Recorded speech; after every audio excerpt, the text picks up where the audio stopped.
Class 9 বসে দেখি 15.3 অঙ্ক। 8 সেমি বাহু বিশিষ্ট সুষম ষড়ভুজাকার ক্ষেত্রের ক্ষেত্রফল হিসেব করে লেখো।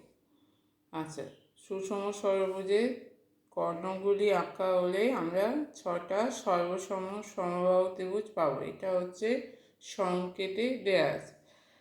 সুষম ষড়ভুজ মানে কটা বাহু হবে? 6টা বাহু হবে। 6টা সুষম কথাটার মানে হচ্ছে সমান বাহু, তাহলে 6টা সমান বাহু হবে। তাহলে যে 6টা সর্বসম সমবাহু ত্রিভুজ পাবো, সেই সমবাহু ত্রিভুজের একটা বাহুর দৈর্ঘ্য হবে 8 সেমি। তাহলে এখানে একটা সুষম সমবাহু ত্রিভুজ, সুষম ষড়ভুজ আঁকা হয়েছে। এর বাহুগুলো হচ্ছে 8 করে। আচ্ছা, এবার কর্ণগুলো বিন্দুগুলো সব যোগ করলে 6টা ত্রিভুজ পাওয়া যাবে, সর্বসম ত্রিভুজ, যেটা সমবাহু হবে এবং প্রত্যেকটা ত্রিভুজের বাহুর দৈর্ঘ্য হয়ে যাবে 8 সেমি। তাহলে ষড়ভুজের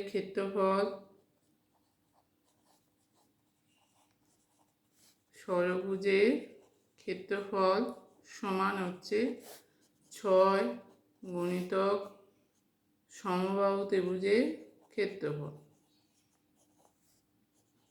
6 গুণিতক সর্বসম সমবাহু ত্রিভুজের ক্ষেত্রফল।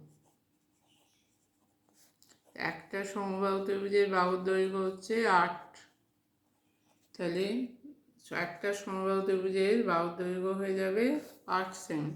তাহলে একটা ত্রিভুজের ক্ষেত্রফল হবে √3/4 গুণিতক বাহু স্কোয়ার 8 স্কোয়ার। 6টা ত্রিভুজের ক্ষেত্রফল হবে 6 গুণিতক √3/4 গুণিতক 8 স্কোয়ার বর্গ সেমি। আচ্ছা, 6 গুণিতক √3/4, 8 স্কোয়ার হচ্ছে 64 বর্গ সেমি। 4 দিয়ে 64কে কাটলে হবে 16, 16 6 হচ্ছে 96 √3 বর্গ সেমি। তাহলে ষড়ভুজের ক্ষেত্রফল সমান হচ্ছে 96 √3 বর্গ সেমি।